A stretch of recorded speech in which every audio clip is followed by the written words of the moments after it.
അസ്സലാമു അലൈക്കും. ഇന്ന് ഞാൻ പറയാൻ പോകുന്നത് നമ്മൾ ഡെയിലി ചെയ്യുന്ന ഒരു കാര്യമാണ് കുളിക്കുക എന്നുള്ളത്. കുളി എന്ന് വെച്ചാൽ നമ്മുടെ ശരീരത്തിൽ വെള്ളം ഒഴുക്കിക്കഴിഞ്ഞാൽ കുളിയാവും. പക്ഷേ അതല്ല, അതിലുപരി നമ്മൾ ശ്രദ്ധിക്കേണ്ട ഒരുപാട് കാര്യങ്ങളുണ്ട്. സുന്നത്തായ കുളികളുണ്ട്, ഫർളായ കുളികളുമുണ്ട്. ശുദ്ധിയും വൃത്തിയും കാത്തു സൂക്ഷിക്കാൻ ഒരു മുസ്ലിമിന് ബാധ്യതയാണ്. കുളിക്കുന്നത് പല രൂപത്തിലുണ്ട് അല്ലേ?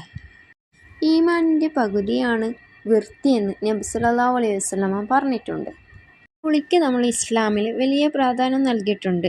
കുളിക്കുമ്പോൾ നമ്മൾ ശ്രദ്ധിക്കേണ്ട കാര്യങ്ങൾ അത് മാത്രമല്ല, അത് ചെയ്താൽ സുന്നത്തും കൂടിയാണ്. അപ്പോൾ അത് ഏതൊക്കെയെന്ന് നോക്കാം. ഫസ്റ്റായിട്ട് നമ്മൾ ചെയ്യേണ്ടത് വുളു എടുക്കണം. പിന്നെ രണ്ടാമതായിട്ട് നമ്മൾ കുളിക്കുന്നതിന് മുൻപ് ബിസ്മി ചൊല്ലൽ സുന്നത്താണ്. പിന്നെ മൂന്നാമത് കുളിക്കുന്ന സമയത്ത് ഫസ്റ്റ് തലയിൽ, പിന്നെ വലത്തെ ഭാഗത്ത്, പിന്നെ ഇടത്തെ ഭാഗത്ത് വെള്ളം ഒഴിക്കുക. പിന്നെ ഔറത്ത് മറച്ച് കുളിക്കൽ, തേച്ച് കുളിക്കൽ, ഇതൊക്കെ സുന്നത്തായ കാര്യങ്ങളാട്ടോ. പിന്നെ വെള്ളം മിതമായി ഉപയോഗിക്കുക. അത് എല്ലാവർക്കും കഴിയണമെന്നില്ല, എന്നാലും ശ്രദ്ധിച്ചാൽ നമുക്ക് സുന്നത്തിൻ്റെ പ്രതിഫലം കിട്ടും. പിന്നെ മടക്ക് വരുന്ന കാലിൻ്റെ മുട്ടിൻ്റെ മടക്ക്, കൈമുട്ട്, അങ്ങനെയുള്ള മടക്ക് വരുന്ന സ്ഥലത്ത് വെള്ളം എത്തിയോന്ന് ശ്രദ്ധിക്കുക. പിന്നെ നജസ്, ഫസ്റ്റ് കുളിക്കുന്നതിന് മുൻപായിട്ട് നജസ് ഉണ്ടെങ്കിൽ നജസ് മാറ്റൽ സുന്നത്താണ്. പിന്നെ എല്ലാവരും അധികം ആൾക്കാരും ബാത്റൂമിൽ കയറി കഴിഞ്ഞാൽ പാട്ടൊക്കെ പാടിയിട്ടാണ് കുളിക്കുക.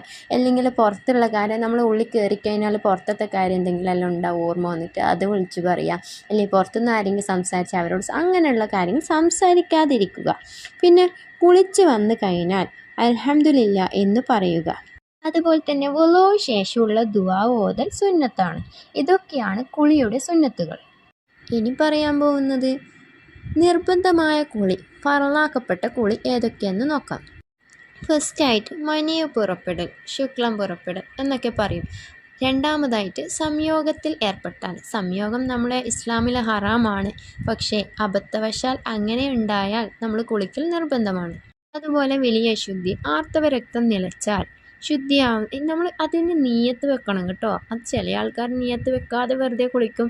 വലിയ ശുദ്ധിയിൽ നിന്ന് ശുദ്ധിയാവുന്നു എന്ന് നിയ്യത്ത് വെച്ചിട്ട് മാത്രം കുളിക്കുക. നാലാമതായിട്ട് നിഫാസ് രക്തം പുറപ്പെടും. നമ്മൾ കുളിക്കൽ നിർബന്ധമാണ്. അത് ഏത് ദിവസമാണോ, നമുക്ക് 15 ദിവസം കഴിഞ്ഞിട്ട് രക്തം നിൽക്കുന്നുണ്ടെങ്കിൽ ആ ദിവസം കുളിക്കൽ നിർബന്ധമാണ്. അതുപോലെ തന്നെ ആ ദിവസം നിയ്യത്ത് വെക്കണം, മറക്കരുത്. പിന്നെ അതുപോലെ ആ ദിവസം കുളിച്ച അന്ന് മുതൽ നിസ്കരിക്കാനും തുടങ്ങണം. ചില ആൾക്കാർ നിസ്കരിക്കൂല, കാരണം നാപ്പുളി എന്ന ഒരു സമ്പ്രദായം ഉണ്ടല്ലോ, അത് വേറെ നിസ്കാരം കളഞ്ഞിട്ട് നടക്കും. പക്ഷെ അങ്ങനെയല്ല, കുളിച്ച അന്ന് മുതൽ നിസ്കരിക്കൽ നിർബന്ധമാണ്. പിന്നെ അഞ്ചാമതായിട്ട് പ്രസവിച്ച് കഴിഞ്ഞാൽ കുളിക്കൽ, അതെനിക്ക് ആദ്യം അറിയില്ല കേട്ടോ, ഇപ്പം അടുത്ത് അറിഞ്ഞത്. അപ്പോൾ പ്രസവിച്ച് കഴിഞ്ഞാൽ നമ്മൾ കുളിക്കുമ്പോൾ നിയ്യത്ത് വെക്കണം. പിന്നെ ഷഹീദല്ലാത്ത മരണം, അങ്ങനെ മരിച്ചാൽ കുളിപ്പിക്കൽ നിർബന്ധമാണ്. ഇതൊക്കെയാണ് നിർബന്ധമായ കുളികൾ. എല്ലാവരും അറിയുന്നതായിരിക്കും ജുമാക്ക് വേണ്ടിയുള്ള കുളി. അപ്പോൾ ജുമാക്ക് വേണ്ടിയുള്ള ദിവസം, വെള്ളിയാഴ്ച ദിവസം ജുമാക്ക് മുമ്പായിട്ട് കുളിക്കുമ്പോൾ നിയ്യത്ത് വെച്ച് കുളിച്ചാൽ ആ ഒരു സുന്നത്തിൻ്റെ പ്രതിഫലം കിട്ടാവുന്നതാണ്. പിന്നെ രണ്ടാമതായിട്ട് 2 പെരുന്നാളിൻ്റെ കുളി, അത് നിയ്യത്ത് വെക്കണം. ഏത് പെരുന്നാളാണോ ആ പെരുന്നാളിൻ്റെ കുളി ഞാൻ കുളിക്കുന്നു എന്ന് നിയ്യത്ത് വെക്കണം. പിന്നെ മൂന്നാമത് ഗ്രഹണ നിസ്കാരത്തിൻ്റെ കുളി, ഒരാൾ ഗ്രഹണ നിസ്കാരം നിസ്കരിക്കുന്നെങ്കിൽ അതിന് മുമ്പായിട്ട് കുളിക്കൽ സുന്നത്താണ്. അതുപോലെ ഹജ്ജിൻ്റെ ഇടയിലുള്ള, ഇബാദത്തിൻ്റെ ഇടയിലുള്ള ഒരു കുളി, മീൻസ് നമ്മൾ ഈറാൻ കെട്ടാൻ വേണ്ടിയിട്ട് മസ്ജിദിൽ കയറി കഴിഞ്ഞാൽ അവിടെ നിന്ന് കുളിച്ചിട്ടാണ് ഈറാൻ കെട്ടുക. അപ്പോൾ അങ്ങനെയുള്ള കുളി സുന്നത്താണ്. പിന്നെ മഴയെ തേടിയുള്ള നിസ്കാരത്തിന് മുമ്പ് നിസ്കരിക്കുന്നുണ്ടെങ്കിൽ അതിന് മുമ്പ് കുളിക്കൽ സുന്നത്താണ്. പിന്നെ മയ്യത്തിനെ കുളിപ്പിച്ചവൻ കുളിക്കൽ സുന്നത്താണ്. പിന്നെ പള്ളിയിൽ ഇഹ്തികാഫിന് പോകുന്നതിന് മുമ്പ് കുളിക്കൽ സുന്നത്താണ്. റമളാനിൽ എല്ലാ രാത്രികളിലും കുളിക്കൽ സുന്നത്താണ്. പിന്നെ ഹിജാമൊക്കെ ചെയ്യുമല്ലേ നമ്മൾ, അത് ചെയ്ത് കഴിഞ്ഞാൽ കുളിക്കൽ സുന്നത്താണ്. യാത്രയ്ക്ക് ശേഷം നമ്മൾ ഒരുപാട്, ചില ആൾക്കാരുണ്ട് എവിടെ പോയി വന്നാലും ഒന്ന് വൃത്തിയാവില്ല, പക്ഷെ ആ ഒരു കുളിക്കൽ തന്നെ സുന്നത്തായ കാര്യമാണ്. അപ്പോൾ നമ്മൾ എവിടെ പോയി വന്നാലും ഒന്ന് കുളിക്കുക, കാരണം അതൊരു സുന്നത്തായ കാര്യമാണ്, നമ്മളൊരു വൃത്തിയിൽ പെട്ടൊരു കാര്യമാണ്. പിന്നെ ലാസ്റ്റ് 11ാമത്തേതെന്ന് വെച്ചാൽ ഇസ്ലാമിൽ അമുസ്ലിമായ ഒരു വ്യക്തി കടന്നു വന്നാൽ ആ വ്യക്തി കുളിക്കൽ സുന്നത്താണ്. അപ്പോൾ ഇതൊക്കെയാണ് സുന്നത്തായ കുളികൾ.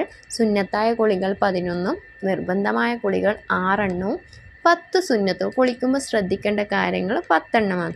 അപ്പോൾ നമ്മൾ നിർബന്ധമായിട്ടുള്ള കുളികൾ കുളിക്കുമ്പോൾ എന്തായാലും നിയത്ത് വെക്കുക. അതുപോലെ തന്നെ സുന്നത്തിനും ഉണ്ട്, പക്ഷേ സുന്നത്തിനേക്കാൾ പ്രധാനം നിർബന്ധമാണ്. അപ്പോൾ അത് ശ്രദ്ധിക്കുക. അസ്സലാമു അലൈക്കും. ഇൻഷാ അല്ലാഹ് അടുത്ത വീഡിയോയിൽ കാണാം.